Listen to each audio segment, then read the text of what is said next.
નમસ્તે. હવે જો આગળ આપણે કેટલીક વાતો જે બેટા કોષોમાં જોવા મળતી વિવિધતાઓની વાત કરવાની છે. કોષોમાં જોવા મળતી વિવિધતા. લેક્ચર 5 એમાં કોષોમાં જોવા મળતી વિવિધતા કે કોષોની અંદર ભાઈ કેવી કેવી વિવિધતા બેટા જોવા મળે છે એને અનુલક્ષીને આપણે વાત કરવાની છે. તો એની અંદર જો સૌથી પહેલા વાત કરીએ કે દુનિયાનો સૌથી નાનામાં નાનો કોષ જોજો, દુનિયાનો સૌથી નાનો કોષ અથવા દુનિયાનો સૌથી નાના બેક્ટેરિયા એટલે કે જીવાણુ અથવા દુનિયાનો સૌથી નાનો જીવ એ કેવું હોય તો એ કયો થશે? માઇકોપ્લાઝમા. જો બેટા કયો થશે તો માઇકોપ્લાઝમા.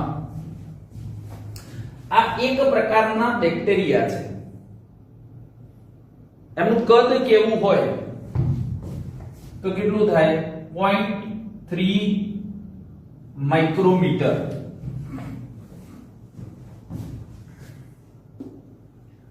હવે જો તો કેટલાકને એમ થાય કે સાહેબ આ જે માઇકોપ્લાઝમા જે બેક્ટેરિયા છે એના કરતા વાયરસ નાના ના હોય? નાના હોય, પરંતુ એને આપણે કોષ નથી ગણતા. કેમ? તો એની અંદર પ્રોટીનનું આવરણ આવેલું હોય અને જનીન દ્રવ્ય આવેલું હોય, માટે એમાં સંપૂર્ણ કોષીય રચના જોવા મળતી નથી. અને એની અંદર સંપૂર્ણ કોષીય રચના વાયરસ વિરોઇડ એમાં ન જોવા મળતી હોવાથી એમાં કોષવાદે લાગુ નથી પડતો. માટે સૌથી નાનો જો જીવ કેવો હોય અથવા સૌથી નાનો જીવાણુ કેવો હોય તો કયો થશે? માઇકોપ્લાઝમા. માઇકોપ્લાઝમાનો એક પ્રકાર છે.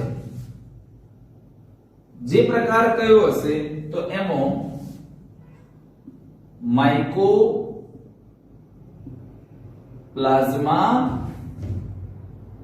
ગેલિસેપ્ટિકમ.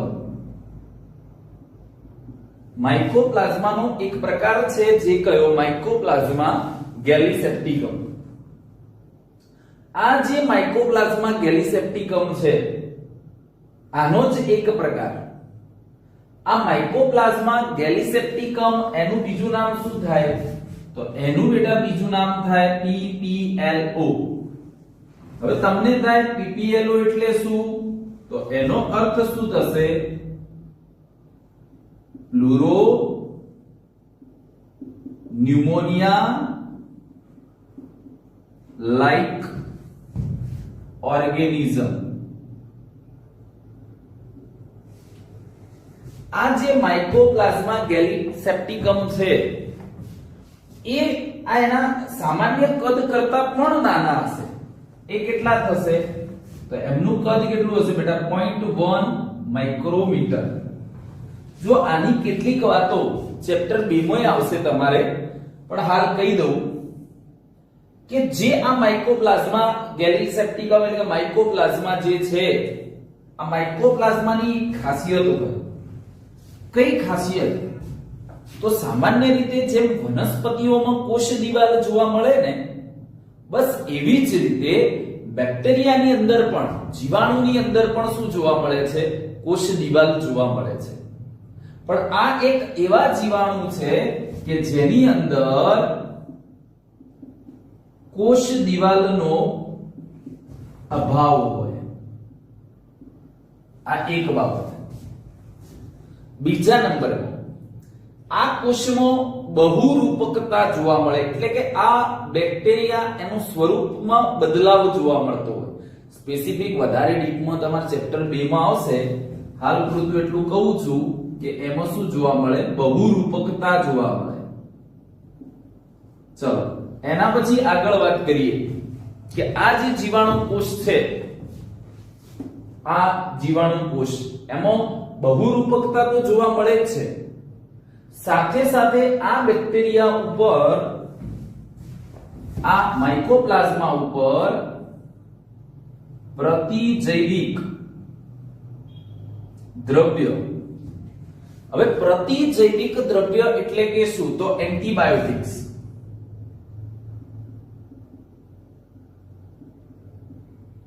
એ એન્ટીબાયોટિક્સ ની અસર થતી નથી. પ્રતિજૈવિક દ્રવ્ય એટલે કે એન્ટીબાયોટિક્સ એટલે શું? તો એવું એક રસાયણ, આપણે ગોળી નહીં લેતા, એન્ટીબાયોટિક ટેબ્લેટ લઈએ, તો એવું એક રસાયણ જે બેક્ટેરિયાની વૃદ્ધિ અવરોધે અથવા બેક્ટેરિયાનો શું કરે? નાશ કરે. આવું જે રસાયણ છે એ આ બેક્ટેરિયા ઉપર અસર કરી શકતું નથી. તો આટલી વાત કોની? માઇકોપ્લાઝમા. માઇકોપ્લાઝમા પછી આપણે આગળ વાત કરીએ તો એની અંદર જુઓ, દુનિયાનો સૌથી મોટો કોષ,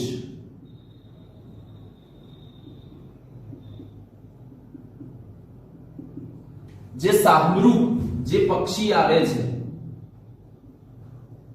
એ શાહમૃગ, એનું અંગ્રેજી નામ શું? ઓસ્ટ્રીચ. એ શાહમૃગનું ઈંડું, હવે તમે વિચારો કે ઈંડું છે તો ઈંડું છે તો એ એક પ્રકારનો શું છે? અંડકોષ જ છે, પણ એમાં નરજન્યુ પ્રવેશ નથી કર્યો.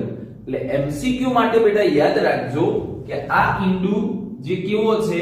અફલિત અંડકોષ છે. કેવો છે? અફલિત અંડકોષ છે. ઓકે, બરાબર. બીજા નંબર, આ એક પ્રકારનો શું છે? પ્રજનન કોષ. અને આ જે ઓસ્ટ્રીચ હોય એનું જે ઈંડું હશે એનું વજન કેટલું હોય? 1.4 kg, કિલોગ્રામ. એટલે તમે વિચારો કે કેટલો મોટો એક કોષ ગણાય. બીજો એક એમસીક્યુ માટે ધ્યાનમાં રાખવાનું કે આ સૌથી મોટો કોષ કોનો કીધો? આપણે પ્રાણી કોષનો કીધો. શાહમૃગ, આ જે પક્ષી છે ઓસ્ટ્રીચ, એનું ઈંડું છે. માટે જો બેટા ધ્યાનમાં રાખજો કે એ પ્રાણી કોષ છે મૂળ. આ છે શું? પ્રાણી કોષ છે, બરાબર. પણ પ્રાણી વનસ્પતિ બધામાં આ સૌથી મોટો કોષ કહેવાશે, લાર્જેસ્ટ સેલ કહેવાશે. ચલો એના પછી વાત કરીએ આ મોટો કોષ. હવે સૌથી લાંબો કોષ,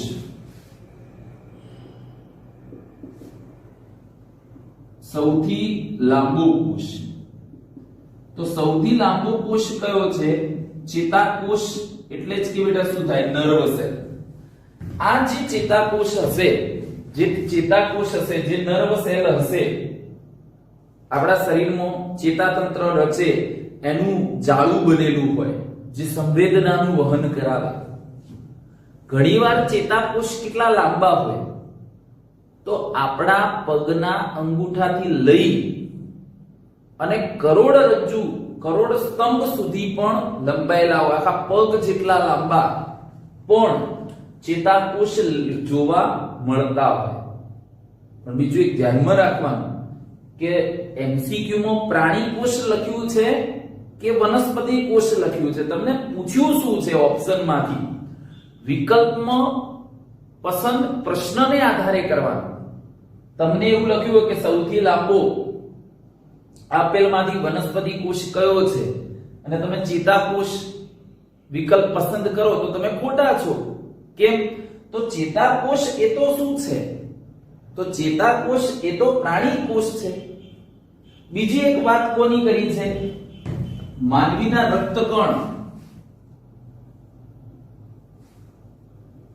માનવીના રક્તકણ જેને આરબીસી કહેવાય, જેને ઇરિથ્રોસાઇટ્સ કહેવાય, એરિથ્રોસાઇટ્સ કહેવાય, એની વાત કરી છે. એનું કદ પણ કેટલું હશે? 7 માઇક્રોમીટર જેટલું જોવા મળે. એનો શેપ જેવો કેવો હોય? તો આ લોહીનો કોષ છે, રુધિર કોષ છે, તમને ખબર છે. અને જ્યારે તમે આ રક્તકણને મુક્ત સપાટી ઉપરથી જુઓ તો એનો શેપ કેવો દેખાય? ગોળાકાર જોવા મળે. પણ તમે જેમ રૂપિયાના સિક્કાને ઉપરથી દેખો તો કેવો દેખાય? ગોળ. પણ એને સાઈડમાંથી દેખો રૂપિયાના સિક્કાને તો કેવો દેખાય? ચપટો દેખાય. બસ એવી જ રીતે આ રક્તકણ બાજુમાંથી દેખાતા કેવા હશે? માનવીના રક્તકણો, બીજા કોઈના નહીં. એ આવા હશે, મીન્સ કે કેવા હશે? દ્વિ અંતરગોળ હશે. કેવા જોવા મળશે? દ્વિ અંતરગોળ.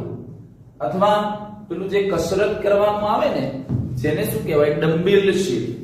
ડમ્બેલ શેપ જોવા મળતા હશે. રક્તકણ પછી વાત કરીએ તો ટેક્સ્ટબુક ની અંદર બેક્ટેરિયાનો ડાયાગ્રામ આપેલો છે. તો એ જે બેક્ટેરિયાનો જે ડાયાગ્રામ આપેલો છે અને બેક્ટેરિયાનું વર્ણન કરેલું છે. તો જીવાણુનું જે વર્ણન કરેલ છે, બરાબર, બેક્ટેરિયાનું જે વર્ણન કરેલું છે એ વર્ણનની અંદર બેક્ટેરિયાનું કદ કેટલું લખ્યું છે? તો એની અંદર 3 થી 5 માઇક્રોમીટર લખ્યું છે. જ્યારે એની આકૃતિમાં કેટલું લખ્યું છે? 1 થી 2 માઇક્રોમીટર લખ્યું છે. તો ચિંતા કરવી નહીં, કેમ કે જીવ વિજ્ઞાનમાં આંકડાકીય માહિતી વાળા ક્વેશ્ચન એક તો બહુ ઓછા આવે છે, બરાબર. હા, પણ આપણે તો ભાઈ શું છે, હવે ધારો કે એક અડધું ચેપ્ટર ચાલ્યું હોય, ટેસ્ટ લીધો હોય તો પૂછવું પડે બધું, બરાબર. બીજા નંબરમાં આની અંદર સમજો તમે કે જે જીવાણુ છે, તો જીવાણુની અંદર આપણે વાત કરીએ તો 3 થી 5 માઇક્રોમીટર અથવા 1 થી 2 માઇક્રોમીટર બંનેમાંથી ગમે તે એક જ ઓપ્શન, એક જ વિકલ્પ આપેલો હશે. ચલો વાયરસની વાત કરીએ, વિષાણુ. તો જે વાયરસ હોય એટલે કે વિષાણુ હશે,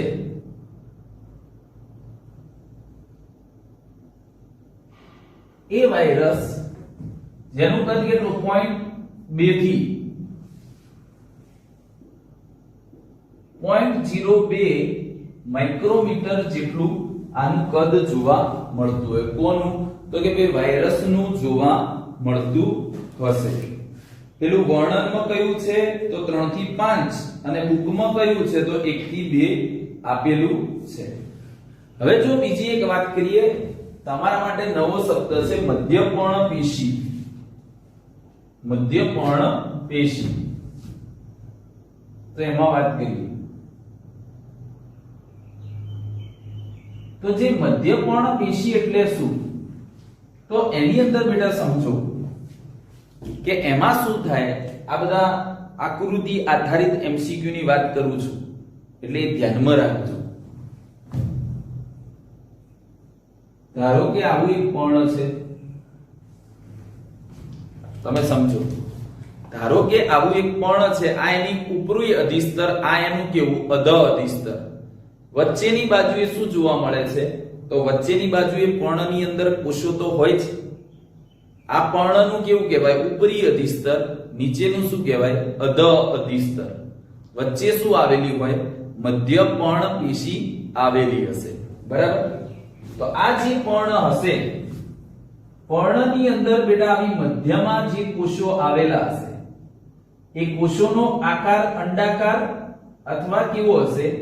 ગોળાકાર જોવા મળતો હશે. તો પર્ણમાં ઉપરી અધિસ્તરના કોષો નહીં, અધઃ અધિસ્તરના કોષો નહીં, પરંતુ બેટા જે વચ્ચેની બાજુએ જે આવેલા છે એ કયા કહેવાય? તો એ કહેવાશે મધ્યપર્ણ પેશીના કોષ.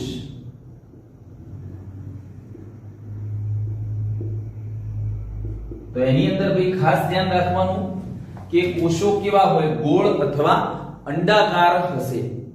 અને એની અંદર એક બીજી વાત કે વનસ્પતિમાં કયા કોષોમાં, જોજો પાછળ વાત આવશે, હાલ સમજાઈ દઉં છું. તો બેટા વનસ્પતિની અંદર કયા કોષોમાં હરિતકણ નામની અંગિકાની સંખ્યા વધારે છે? તો બેટા ક્લેમિડોમોનાસ છે ને, ક્લેમિડોમોનાસ, એ ક્લેમિડોમોનાસ નામની જે એક કોષીય લીલ છે, ક્લેમિડોમોનાસ નામની જે એક કોષીય લીલ છે, એના એક કોષમાં હરિતકણ નામની અંગિકાની સંખ્યા એક જ છે. કેટલી છે? એક જ. કોનામાં? ક્લેમિડોમોનાસ.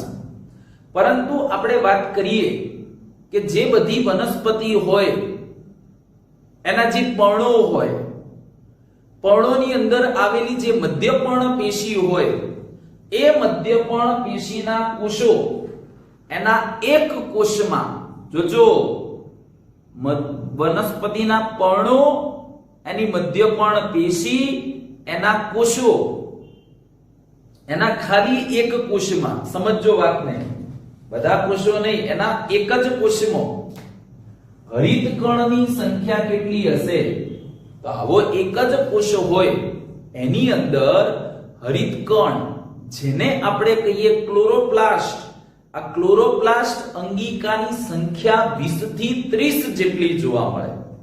20 થી 30 જેટલી જોવા મળે છે. બરાબર? એટલે આ બાબત એક ધ્યાનમાં રાખજો. કેમ કે સ્વાભાવિક છે, હરિતકણ નામની અંગિકાનું કાર્ય શું? તો હરિતકણ નામની અંગિકાનું કાર્ય છે પ્રકાશ સંશ્લેષણનું. અને પ્રકાશ સંશ્લેષણ વનસ્પતિના કયા ભાગો દ્વારા થાય? પર્ણો દ્વારા થાય. તો સ્વાભાવિક છે કે વધુ પ્રકાશ સંશ્લેષણ થઈ વનસ્પતિમાં વધુ ખોરાક બને, એટલા માટે પર્ણના જ આ કોષો, આપણે આવશે પાછળના ચેપ્ટરમાં, છઠ્ઠા ચેપ્ટરમાં તમારે વાત આવશે અંતસ્થ રચનામાં, કે એની અંદર આ હરિતકણ નામની અંગિકાની સંખ્યા કેવી છે? વધારે છે. ત્યાં મધ્યપર્ણ પેશીની વાત આવશે અને હરિતકણની વાત તો આ જ ચેપ્ટરમાં પાછળ આવશે. તો આમ યાદ રાખવાનું કે મધ્યપર્ણ પેશીના કોષોમાં 20 થી 30 જેટલા હરિતકણ નામની અંગિકા આવેલી હશે. આટલું કાઢી દઉં. આના પછી કેટલાક જે કોષોના જુદા જુદા આકારની વાત કરી છે, તો એ આપણે ચર્ચા કરીએ. હવે જો એની અંદર આપણે બેટા આગળ એક તો આ બરાબર સમજી લેજો તમે, મધ્યપર્ણ પેશી છઠ્ઠા ચેપ્ટરમાં તો આવશે જ સમજવાનું તમારે છેદ લઈને. અત્યારે ખ્યાલ આવવો જોઈએ કે આકૃતિની નીચે જો લખેલું છે ને કે ગોળ અને અંડાકાર, તમારે ધ્યાનમાં રાખવાનું. આવી નાની નાની બાબતો એ વિચારવાની. આવું બધું એમસીક્યુમાં પૂછાઈ શકે. બરાબર? તમને ખબર છે નીટની એક્ઝામ વિશે તમને સારી રીતે ખબર જ છે કે 180 પ્રશ્નો આવશે નીટના પેપરમાં. એમાંથી 90 પ્રશ્નો, 50% પ્રશ્નો જીવ વિજ્ઞાન એટલે કે બેટા બાયોલોજીના છે. ભલે સરળ લાગે પણ નાની નાની એમસીક્યુમાં તમને ભૂલ કરાવડાવશે.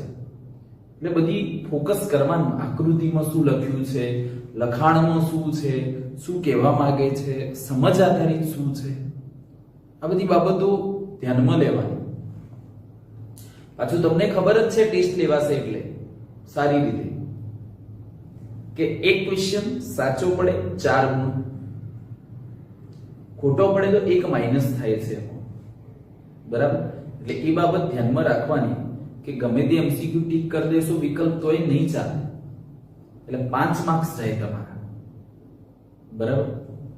એટલે જુઓ, હવે અહીંયા આપણે બેટા વાત કરીએ કોષોના આકારની.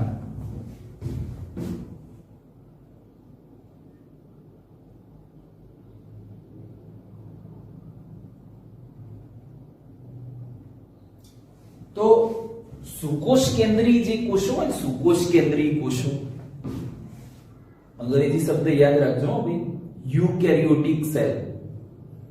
તો સુકોષ કેન્દ્રી જે કોષો છે એ એના આકાર, એના કદ, એના કાર્યો ની બાબતે કેવા હોય તો એ જુદા જુદા હશે.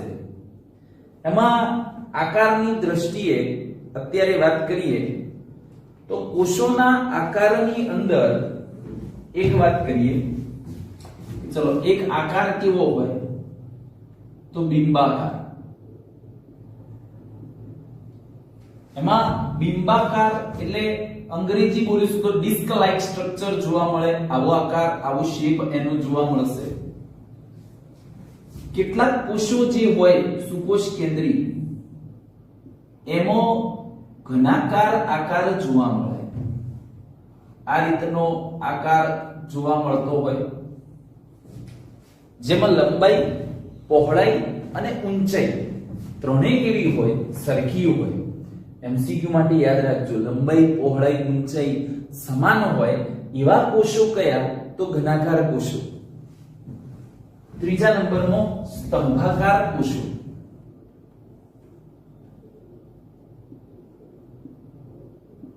તો સ્તંભાકાર કોષોની અંદર બેટા શું હોય? તો એની અંદર જે આ કોષ હોય એની ઊંચાઈ વધારે છે. જો સ્વાભાવિક છે કે એની બેટા ઊંચાઈ કેવી છે? વધારે. પણ એની પહોળાઈ કેવી છે? ઓછી. તો એવા કોષો જેમાં પહોળાઈ કરતા ઊંચાઈ વધારે હોય આવા કયા થશે? સ્તંભાકાર કોષો. સ્તંભાકાર કોષો પછી આગળ વાત કરીએ તો થ્રેડ લાઇક સ્ટ્રક્ચર એટલે કે દોરી જેવા પાતળા તંતુ આકારના કોષો.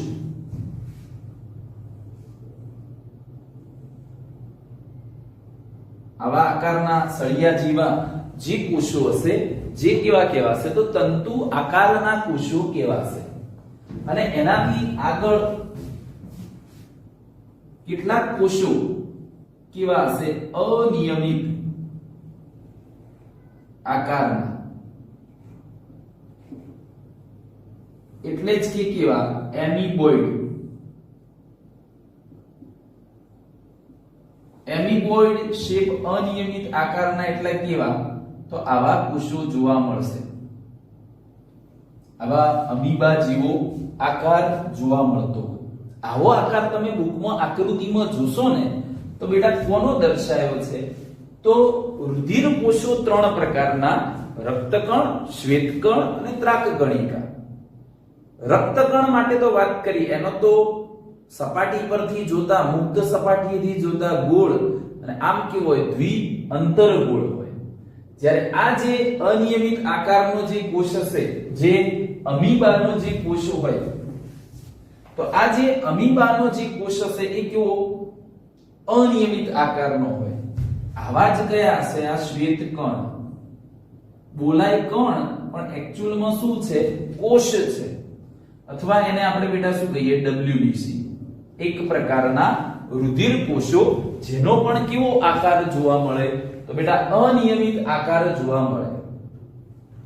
એના સિવાય બીજો એક કોષોનો પ્રકાર જોવા મળે જે કયો? તો બહુકોણીય, પોલીગોનલ. બહુકોણીય એટલે કેવા? કે જે ઘણા બધા ખૂણા ધરાવતા હોય.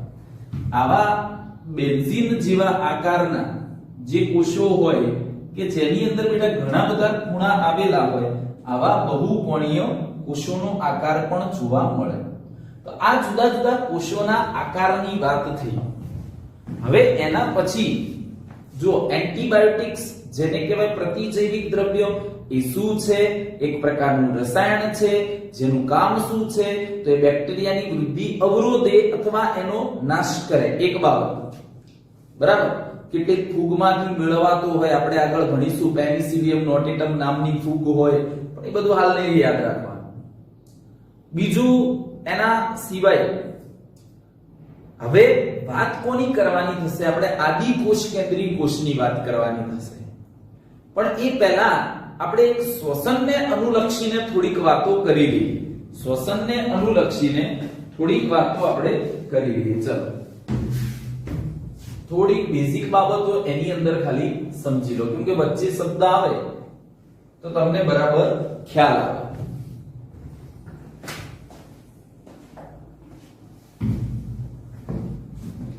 તો પહેલા તો કહીએ શ્વસન.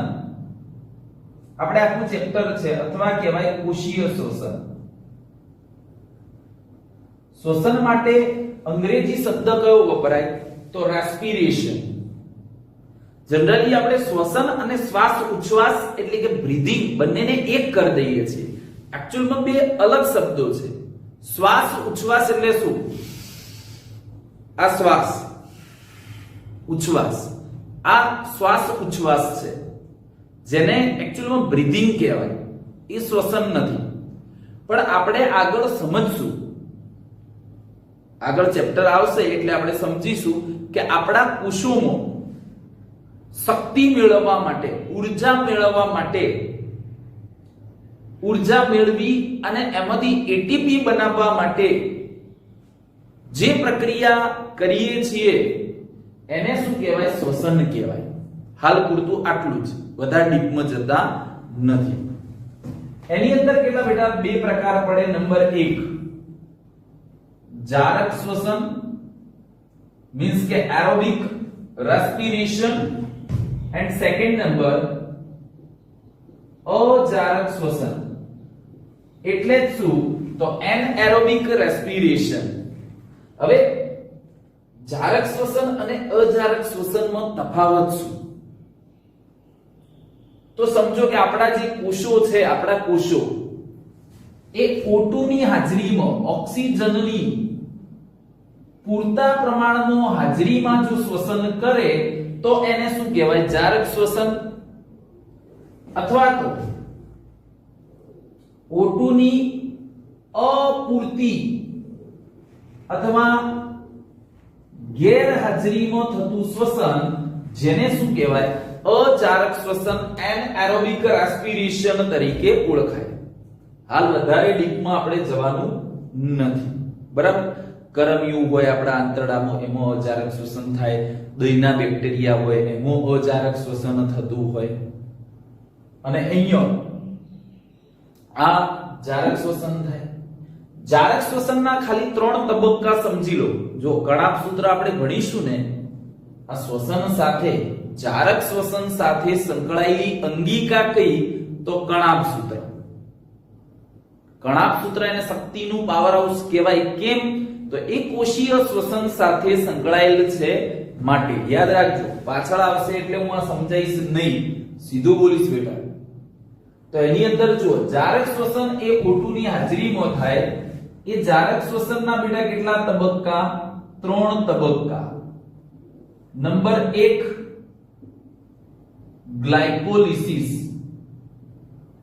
આપણે ભણીશું આ બધી પ્રક્રિયાઓ ચેપ્ટર 14 માં. 2 ક્રેબ્સ ચક્ર.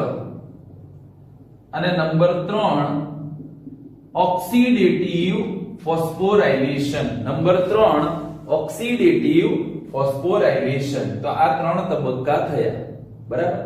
જે ગ્લાયકોલિસિસ ની પ્રક્રિયા હોય એ બેસાડજો મગજમાં, એ કોષના કોષરસમાં થાય.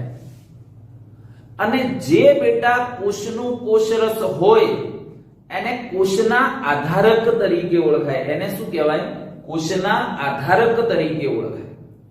જ્યારે ક્રેબ્સ ચક્ર અને ઓક્સિડેટિવ ફોસ્ફોરાયલેશન તબક્કો એ કોષની અંદર આવેલી અંગિકા, જેનું નામ શું? કણાભ સૂત્ર. જેનું નામ શું થશે? તો કણાભ સૂત્ર. એ કણાભ સૂત્રની અંદર પ્રક્રિયા થાય છે, બરાબર? ક્યાં થાય છે, શું થાય છે, પછી વાત. તમને ખબર હોવું જોઈએ કે જારક શ્વસન કોને કહેવાય? તો O2 ની પૂરતા પ્રમાણમાં હાજરીમાં થતું શ્વસન. એના 3 તબક્કા: ગ્લાયકોલિસિસ, ક્રેબ્સ ચક્ર અને O.4. ગ્લાયકોલિસિસ કોષના કોષરસમાં, મીન્સ કે કોષના આધારકમાં થાય તેવું કહેવાય. જ્યારે આ બંને કણાભ સૂત્રમાં થાય. અજારક શ્વસનના 2 તબક્કા યાદ રાખો. એમાં શું થાય? ગ્લાયકોલિસિસ અને બીજો તબક્કો કયો? આથવણ. એ આથવણ જે છે એને આપણે શું કહીશું? એને બેટા કહેવાય ફર્મેન્ટેશન તરીકે ઓળખાય. આથવણની ક્રિયા જેના માટે બીજો શબ્દ કયો વપરાશે તો એને ફર્મેન્ટેશન તરીકે તેને ઓળખવામાં આવશે. આમાં જારક શ્વસન, આ અજારક શ્વસન. હવે આપણે કોની વાત કરવાની છે તો આદિ કોષ કેન્દ્રી બેક્ટેરિયા એટલે કે જીવાણુ કોષની વાત. જો બેટા એનાથી આગળ આપણે વાત કોની કરીએ તો આદિ કોષ કેન્દ્રી કોષ.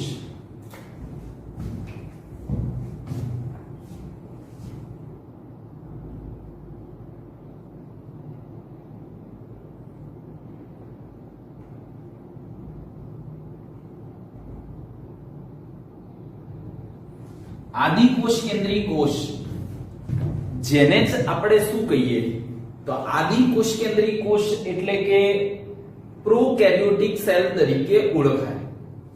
બરાબર. હવે પ્રોકેરિયોટિક સેલની વાત કરીએ એ પહેલા ખાલી એક શબ્દ સમજાવી દઉં. જો જેમ મેં શ્વસનના તબક્કા તમને સમજાવી દીધા આગળ, એવી રીતે એક બીજો શબ્દ હું તમને સમજાવું છું.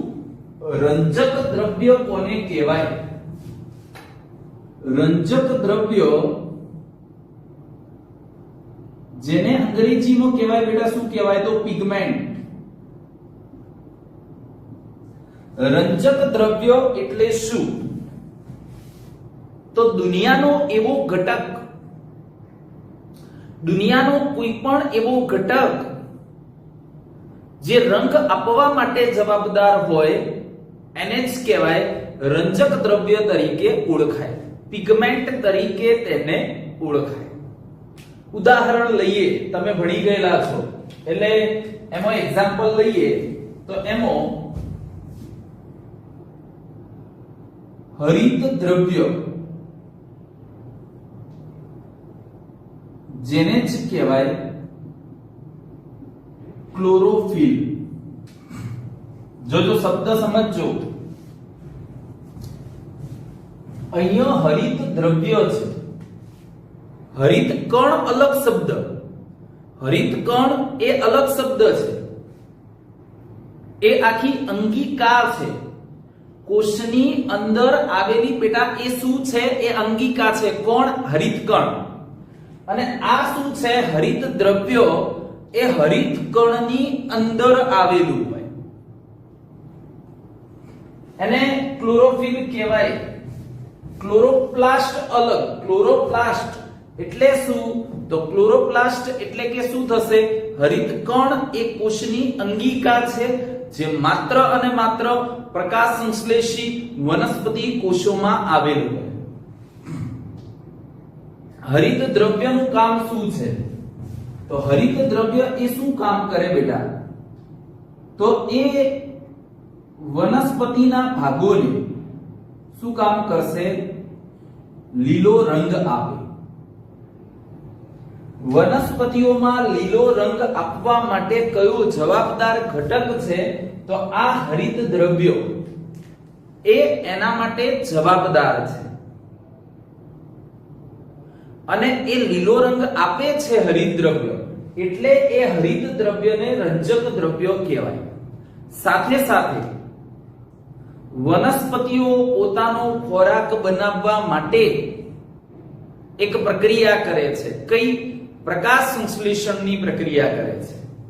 અને એ પ્રકાશ સંશ્લેષણની પ્રક્રિયા કરવા માટે પ્રકાશનું શોષણ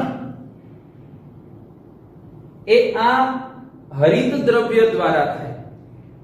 સૂર્યપ્રકાશ પર્ણ ઉપર પડે, એ પર્ણના કોષો, કોષોમાં હરિત કણમાં હરિત દ્રવ્યો, એના દ્વારા શું થાય? પ્રકાશનું શોષણ થશે. માટે એને રંજક દ્રવ્ય તો કહેવાય જ, સાથે સાથે બીજું શું કહી શકાય એને તો પ્રકાશ સંશ્લેષણ સાથે સંકળાયેલ છે. માટે એને પ્રકાશ સંવેદી રંજક દ્રવ્ય તરીકે ઓળખાય છે. કોને? હરિત દ્રવ્યને, જેને અંગ્રેજીમાં કહેવાય ક્લોરોફિલ. એ આવેલું કઈ અંગિકામાં હોય તો ક્લોરોપ્લાસ્ટમાં આવેલું હોય. હવે જો એના પછી આપણે આદિ કોષ કેન્દ્રી કોષની વાત કરીએ તો એની અંદર જો તમે સમજજો બરાબર, આદિ કોષ કેન્દ્રીય કોષ, આ આદિ કોષ કેન્દ્રીય કોષનું ઉદાહરણ કેવું હોય તો શું થાય? બેક્ટેરિયા, જીવાણુ,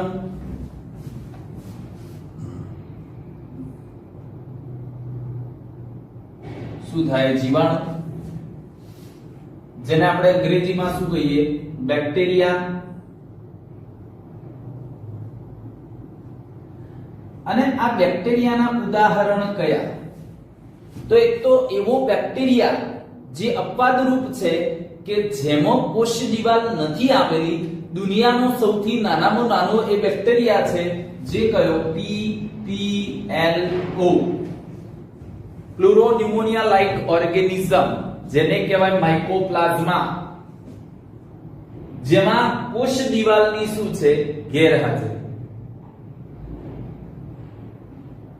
કેટલાક બેક્ટેરિયા એવા હોય કે જેમ વનસ્પતિ પ્રકાશ સંશ્લેષણની પ્રક્રિયા કરે છે, એવી રીતે આ જે કેટલાક બેક્ટેરિયા હોય એ બેક્ટેરિયા પણ પ્રકાશ સંશ્લેષણની ક્રિયા સાથે સંકળાયેલા હોય. એ બેક્ટેરિયા પણ પ્રકાશ સંશ્લેષણની ક્રિયા સાથે શું હોય? સંકળાયેલા. કયા બેક્ટેરિયા?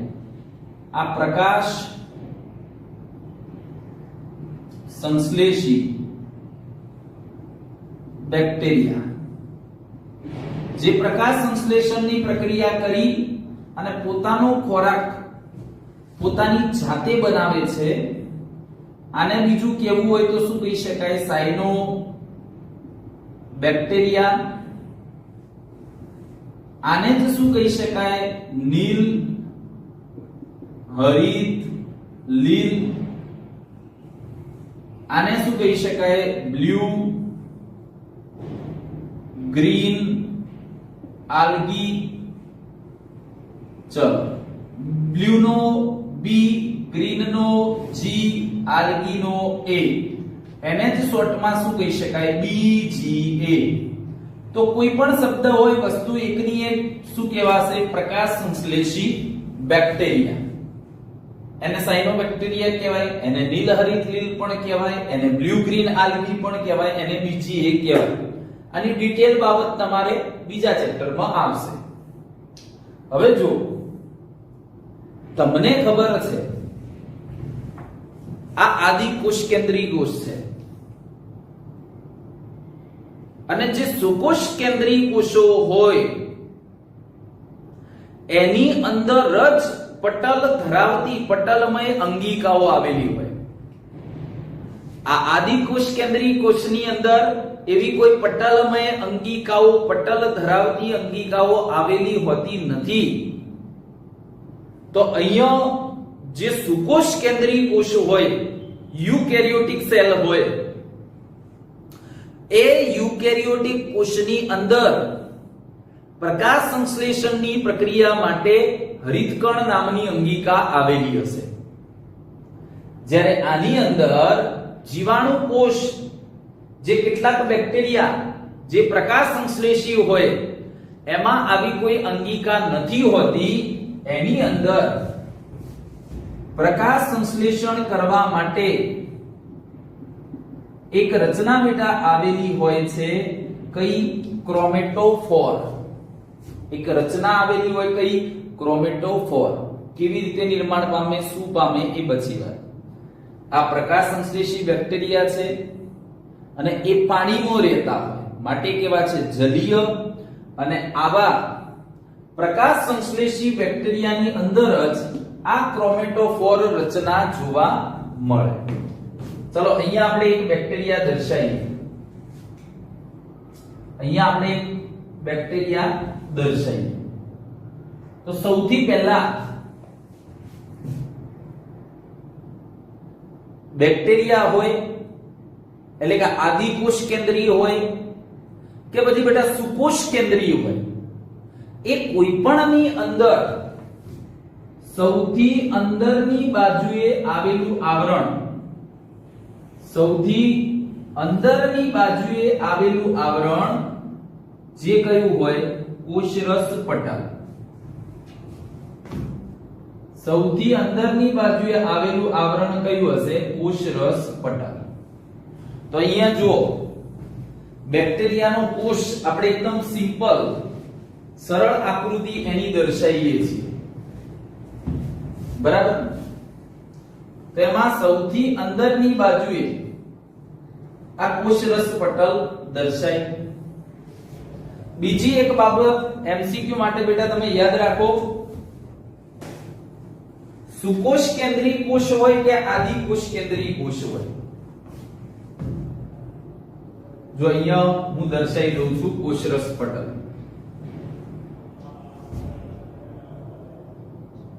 સુકોષ કેન્દ્રીય કોષ હોય કે આદિકોષ કેન્દ્રીય કોષ હોય, બંનેમાં સામાન્ય રચના કેવી? બંને કોષમાં કોષરસ પટલ એક જ જેવું હોય, સામાન્ય રચના કહેવાય. બંધારણની દ્રષ્ટિએ જોજો કાર્યાત્મક રીતે જુદા, કાર્યની દ્રષ્ટિએ ફંક્શનને અનુલક્ષીને સુકોષ કેન્દ્રીય કોષ અને આદિકોષ કેન્દ્રીય કોષ બંનેમાં કોષરસ પટલ થોડુંક અલગ હશે, પણ બંધારણની દ્રષ્ટિએ સુકોષ કેન્દ્રીય કોષ અને આદિકોષ કેન્દ્રીય કોષની અંદર કોષરસ પટલ કેવું હશે? સમાન હશે. તો અહીંયા જો શું આવેલું છે આ કોષરસ પટલ. કોષરસ પટલની ફરતે શું આવેલું હોય જોજો. અને કોષરસ પટલ હું તમને આગળ સમજાવીશ કે એ અર્ધ પ્રવેશશીલ અને પસંદગીમાન પ્રવેશશીલ પ્રકૃતિ ધરાવે. આ પટલ જ કહેવાય ને, આવરણ કહેવાય ને, એ અર્ધ પ્રવેશશીલ અને પસંદગીમાન પ્રવેશશીલ પટલ તરીકે વર્તે. જો કે બંને માં વધારે સાચું ગયું પસંદગીમાન પ્રવેશશીલ પટલ તરીકે વર્તે. કેવી રીતે એ શું છે એ બધું પછી વાત. આ કોષરસ પટલ. કોષરસ પટલની ફરતે વાત કરીએ આપણે. જોજો એકદમ સિમ્પલ આકૃતિથી આપણે સમજીએ છીએ.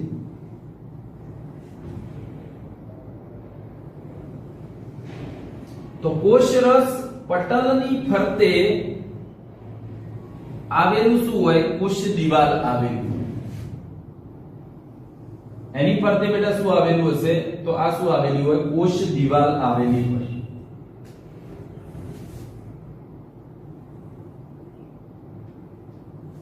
ચલો અહીંયા કોષ દિવાલ આવેલી.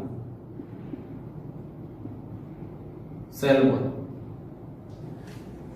પ્રાણી કોષમાં નથી જોવા મળતી કોષ દિવાલ, વનસ્પતિ કોષમાં કોષ દિવાલ જોવા મળે અને બેક્ટેરિયાના કોષમાં કોષ દિવાલ જોવા મળે. પણ આ કોષ દિવાલનું બંધારણ અને વનસ્પતિ કોષના રહેલી કોષ દિવાલનું બંધારણ બંને કેવું હોય? જુદું જુદું હોય.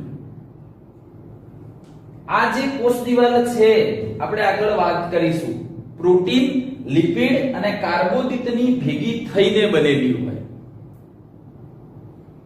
અને આ જે કોષ દિવાલ હોય, જો હું બાજુમાં લખું છું, આમાં યાદ રાખજો,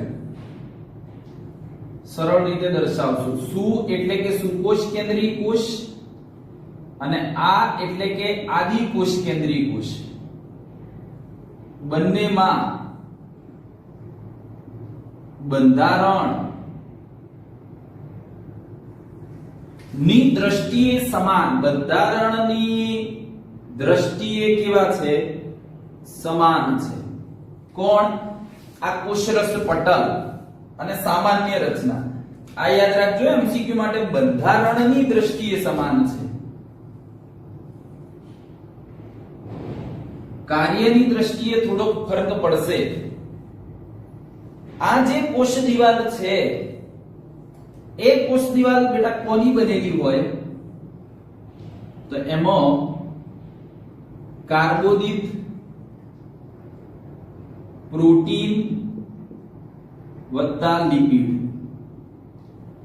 બેક્ટેરિયાની કોષ દિવાલ કાર્બોદિત, પ્રોટીન અને લિપિડ ત્રણે ભેગા થઈને બનેલી હોય. બીજી એક સરળ વાત તમને કરું છું કે જે આ પ્રોટીન હોય, જે પ્રોટીન આવેલું હોય, એ પ્રોટીન કોનું બનેલું હોય? તો આવા એમિનો એસિડ હોય, આ એક એમિનો એસિડ, આવો બીજો એમિનો એસિડ, ત્રીજો, ચોથો, પાંચમો, આવા ઘણા બધા એમિનો એસિડ હોય. તમારે 9મું ચેપ્ટર છે એમાં વાત આવશે, પણ અહીંયા ખાલી સમજાવું છું. જે પ્રોટીન છે એ પ્રોટીન આવા બ્લુ કલર થી દર્શાયા એવા પ્રોટીન બનવા માટે એની અંદર શું આવેલું હશે? તો પ્રોટીનનો મોનોમર એટલે પ્રોટીનના એક અણુ જે કયા હશે? તો એમિનો એસિડ. અને આ જે બેક્ટેરિયાની કોષ દિવાલ છે એમાં જે પ્રોટીન આવેલું છે એના બધા નહીં, મારી વાતને સાંભળજો, એના બધા નહીં પણ કેટલાક એમિનો એસિડ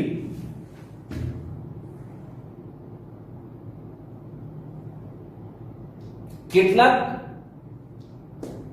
જે એમિનો એસિડ છે, બરાબર? ચલો એ અત્યારે વાત નહીં કરવી, આટલું બેઝિક જ રાખો કે ભાઈ આ પ્રોટીન છે તો પ્રોટીનમાં શું આવેલું? આ એમિનો એસિડ આવેલા. એ પછી ખોટા કન્ફ્યુઝ થશો, હાલ નહીં કરવા.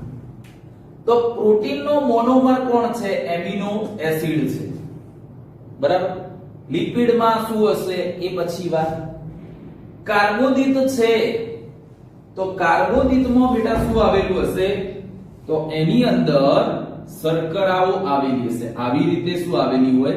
શર્કરા આવેલી હોય. તો જો સમજો એની અંદર તમે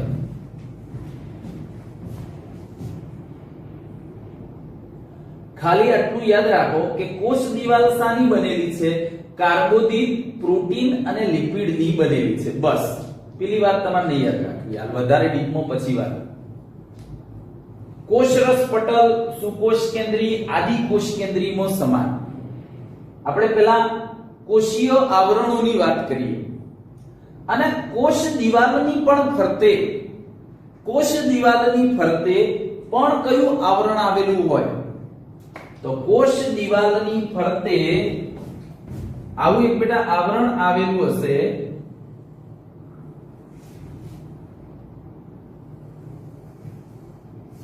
જો લાલ કલર થી દર્શાવું, એક આવરણ હોય.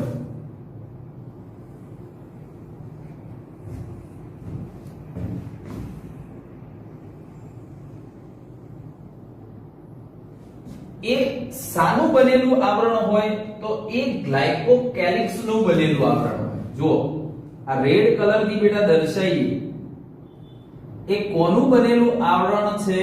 ગ્લાયકોકેલિક્સ નું બનેલું આવરણ.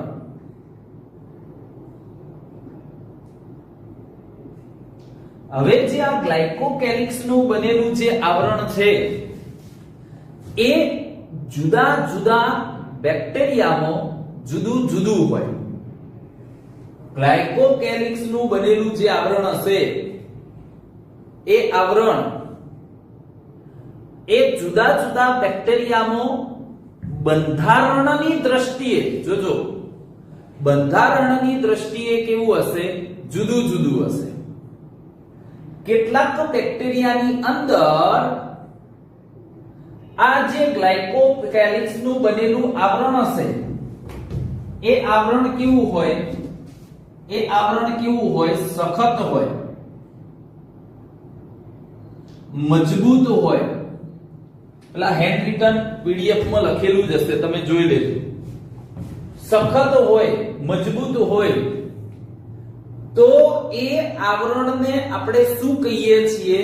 તો એને આપણે ગ્લાયકોકેલિક્સ ના આવરણને જ બેક્ટેરિયામાં શું કહેવાય? પ્રાવર અથવા શું કહીશું? કેપ્સ્યુલ. અને કેટલાક બેક્ટેરિયામાં આ જે ગ્લાયકોકેલિક્સ નું બનેલું જે આવરણ છે એ આવરણ બંધારણીય દ્રષ્ટિએ કેવું હોય? નરમ હોય. અને જો નરમ હોય તો એને શું કહેવાય? તો એને શિથિલ સ્તર અથવા એને શ્લેષ્મી સ્તર અથવા એને સ્લાઇમ લેયર તરીકે ઓળખાય. તો આ ત્રણ વાત થઈ. સૌથી અંદરની બાજુએ કોષરસ પટલ, એને ઘેરીને આવેલી કોષ દિવાલ, એને ઘેરીને આવેલું ગ્લાયકોકેલિક્સ નું આવરણ. કેટલાકમાં સખત, કેટલાકમાં નરમ. સખત હોય તો એ આવરણને જ કહેવાય કેપ્સ્યુલ અથવા પરાવર્ત. અને જો નરમ હોય તો એ જ આવરણનું નામ બદલાઈ જાય. એનું જ નામ શું થઈ જાય? શ્લેષ્મી સ્તર અથવા શિથિલ સ્તર તરીકે તેને ઓળખાશે. હવે જો એની અંદર આગળ વાત કરીએ તો એમાં આ ગ્લાયકોલિસિસમાં કેપ્સ્યુલ હોય એટલે કે સ્તર જો સખત મજબૂત હોય તો શું થાય?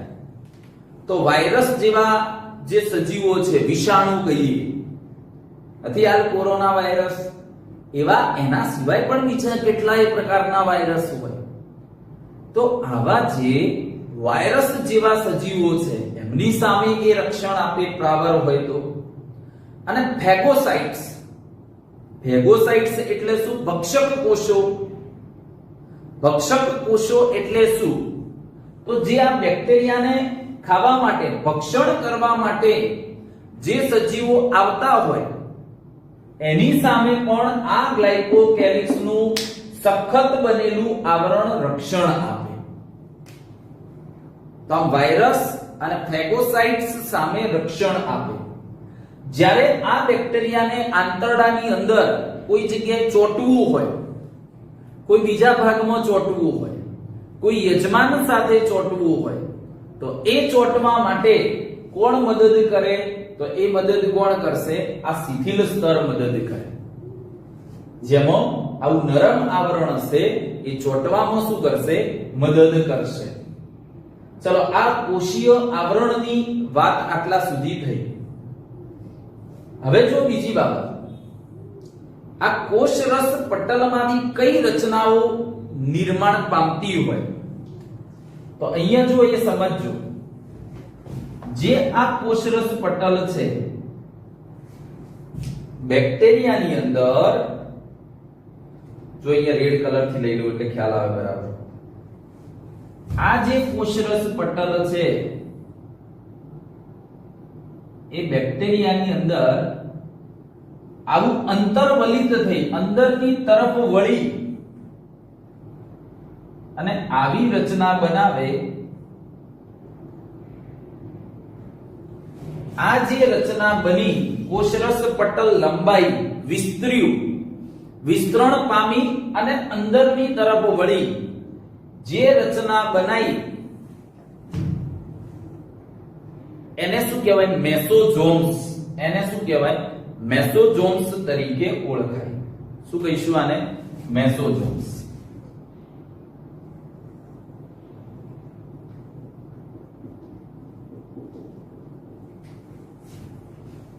જેમ સુકોષ કેન્દ્રી કોષમાં આવેલી અંગિકા એટલે કે કણાભ સૂત્રો જે શક્તિનું પાવર હાઉસ કહેવાય, ત્યાં કોષીય શ્વસનની પ્રક્રિયા થાય ઉર્જા મેળવવા માટે. તો બસ એવી જ રીતે આ મેસોઝોમ્સની અંદર પણ કોષીય શ્વસનની પ્રક્રિયા થાય.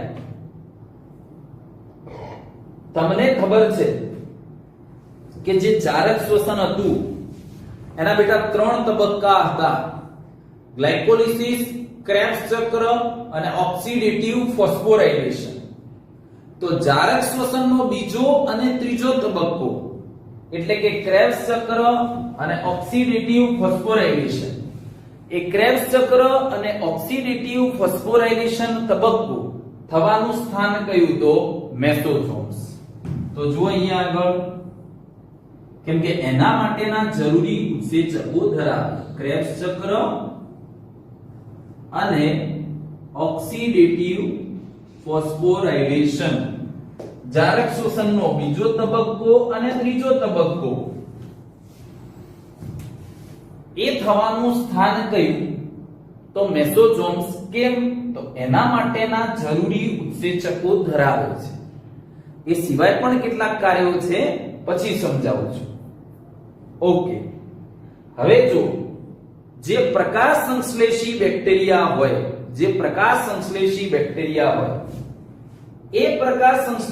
બેક્ટેરિયાની અંદર રંજક દ્રવ્યો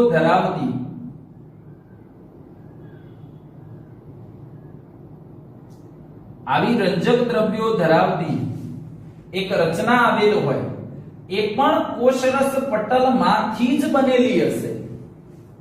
આવી જે રચના આવેલી હોય એને શું કહીશું? તો એને શું કહેવાય? ક્રોમેટોફોર.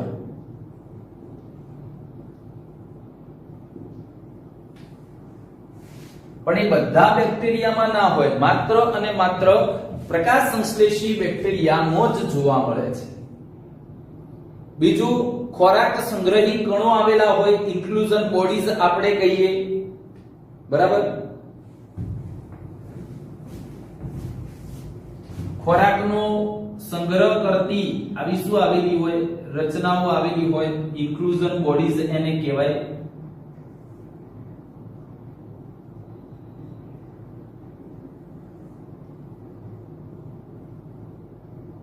સમાવિષ્ટ સૂક્ષ્મકાય રચનાઓ આવું કહેવાય. ચલો એના પછી આગળ વાત કરીએ. તો સુકોષ કેન્દ્રી કોષની અંદર રિબોસોમ્સ આવેલા હોય અને આદિ કોષ કેન્દ્રી કોષની અંદર પણ આવી રચના કોની આવેલી હોય? પટલ વિહીન રચના. એટલે કે કોણ આવેલું હશે? તો રિબોસોમ્સ આવેલા હોય.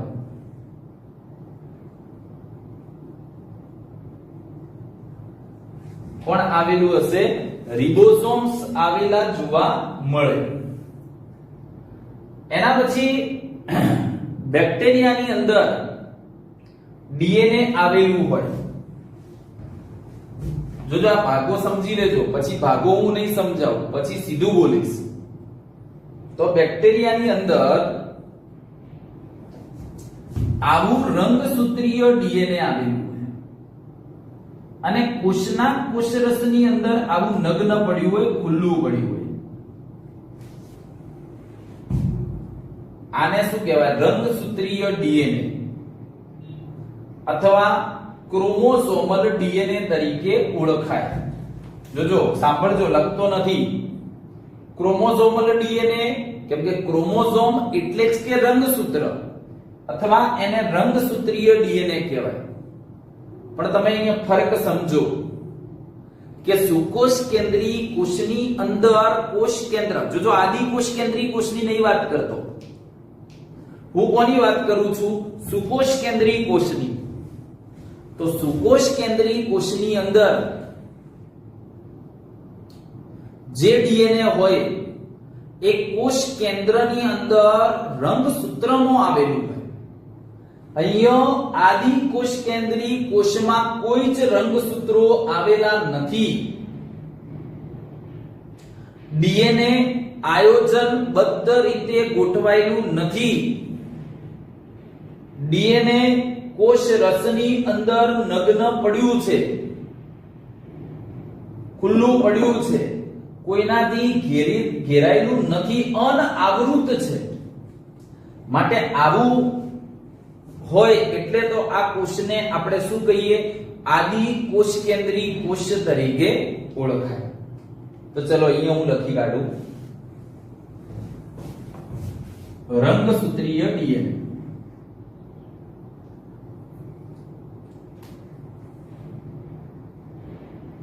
રંગસૂત્રીય ડીએનએ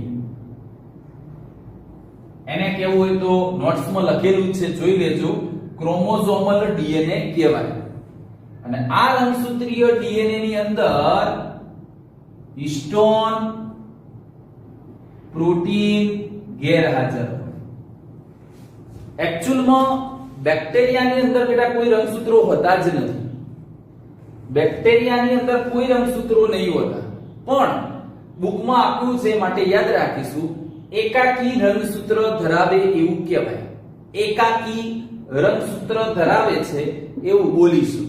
આ સામૂહિક રચનાને એક રંગસૂત્ર તરીકે એમને ગણાવી દીધી છે. બરાબર? ઓકે. બાકી વાસ્તવિક રીતે સમજવા માટે કહીએ તો બેક્ટેરિયામાં એક પણ રંગસૂત્ર આવેલું હોતું નથી. આ રંગસૂત્રીય ડીએનએ સિવાય બેક્ટેરિયાની અંદર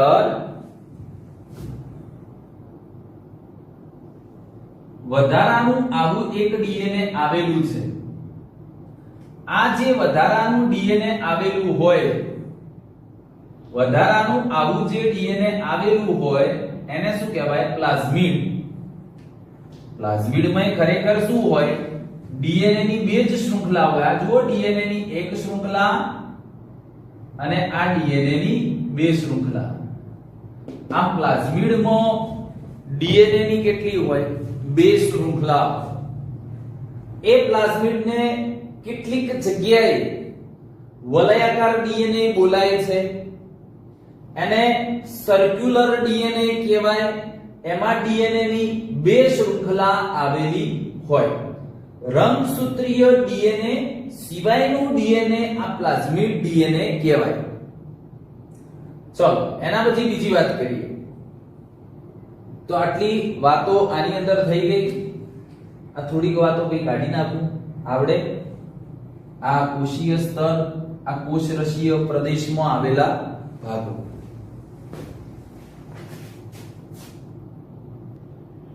ભાઈ સમય થઈ ગયો છે એટલે આટલા સુધી રાખું છું. કશા, પીલી, ફિંબરી એની નેક્સ્ટ લેક્ચરમાં વાત કરીશું.